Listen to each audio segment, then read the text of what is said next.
What is up, YouTube? Today we'll be talking about how you can defend delay fades, whatever formation it may be.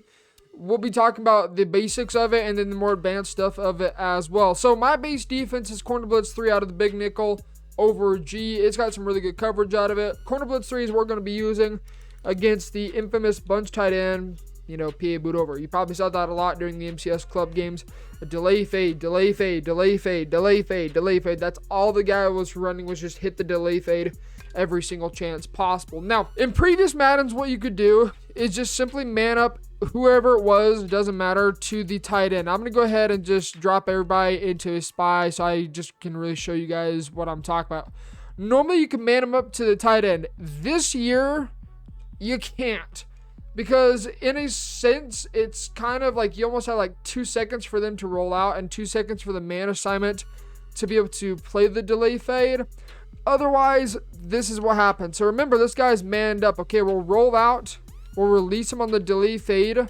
And you can see right there, the man assignment then instead chases after the QB. Regardless of who you man up, they're going to do the exact same thing every single time. The first way I found that is efficient,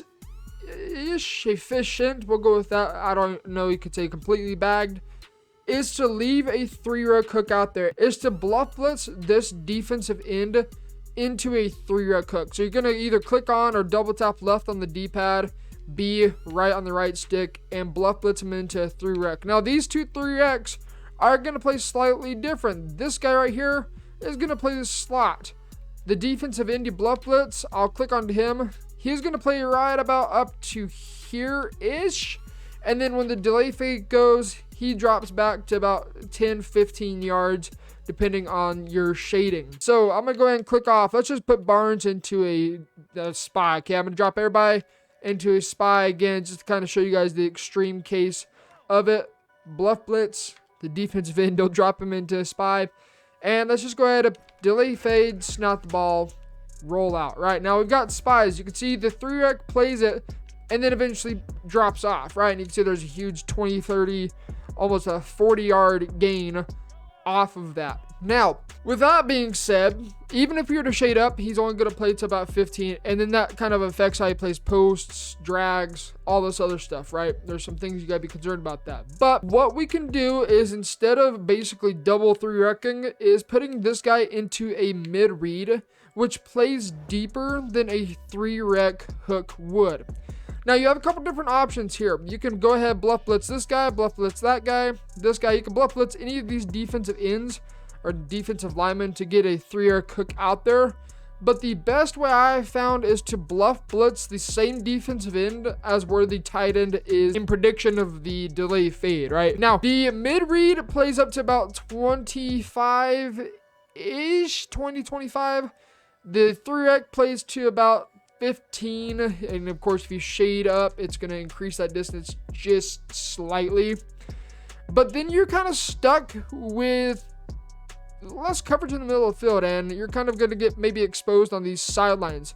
Again, this is a lot about adjusting right here. Now, what we can do, because this is regs, we don't have to worry about a 99 speed QB. Now, if you guys are playing MUT, have Lawrence Taylor out there as a spy. Yes, it might sound a little backwards, but you want your fastest defensive end. I think he's one of the faster ones available as a spy.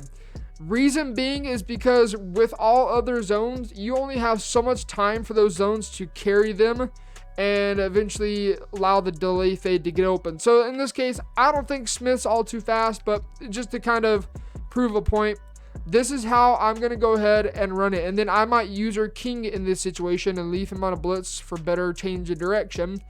And we're going to go ahead and run it like this. So now let's just go ahead, delay fade this. I'm going to go ahead and drop King into a spy, all right? I don't really care too much about what happens right there. We'll go ahead and drop all these guys off into a spy. Again, showing you guys an extreme case of this. Delay fade, snap the ball, roll out. Right, now right here, we can go ahead and send a spy. They actually automatically sent a spy. You can see the tight end is completely gone, and by the time the tight end clears the mid-read, he's then in the zone of that middle third. So that's going to be the best way to take care of these delay fades. Again, as a reminder, let me remind you real fast. If you man up whoever it may be to this tight end on the delay fade, for some reason, the moment that they roll out, it's like a timer just automatically begins. I don't know how to describe it, but it essentially forces the guys to blitz the QB and abandon their man assignment altogether. So let's just take Darnell Savage and man him up. No, I would never ever do this, but just to kind of show you guys what I'm talking about, let's just drop everybody into spy, and we got cloud plot. Okay, now of course we can hit the middle of the field, but we're just going to pay attention to this delay fade by itself. So snap the ball, roll out, wait for it. There you go. You can see what I was talking about. The delay fade glitches out man coverage. Now, of course, we had the 3-hook hook right there to play it temporarily, but not long enough for him to get picked up by one of your deep zones, whether it be an inside quarter, deep third, and that's basically that's it. So that's gonna take care of the video, guys. It's tricky because you essentially have to double up on zones. You have to put something at multiple zones in the middle. But once you figure that out, it shouldn't be too much of a headache. The two keys with this is having different depths of zones with a 3-rec in the mid-read and then dropping somebody into a spy. So generally having a fast defensive end, like this isn't Zadarius Smith, whatever his name is, at a spy so then they can chase down the quarterback as soon as they roll out. Because if you only have a 3-rec hook out there, you only got 15 yards of space before they can throw that ball into a wide open pocket in between the inside third and the 3-rec hook. So be aware of that. Drop your fastest linebacker or defensive end at this position right there for this specific defense. 3-3-5 wide, 3-3-5, all these other defenses, of course, it's going to be different with that. But just have speed out there. As soon as they roll out and as soon as they're away from the pocket, you're sending the spy immediately. You do not want to give them time to be able to throw it in between the 3-rec and the middle third or potentially get some sort of broken play instead. So guys, that's going to take care of this video. A little bit of tip of defense. We're focusing on defense a lot on this channel and how you can defend the middle. I guarantee you're going to be seeing delay fade out the yin-yang. Come this weekend league. Guarantee you're going to be seeing it. If you didn't already see it this weekend, and if you didn't see enough of it, you will be seeing it quite a bit. So again, just double up on the mid-read and the 3-rec, and that's going to take care of it fairly easily. Just watch the shallow crossers, adjust your zone drops, maybe set your flats to 5 or 10, your curl flats, set them to 25.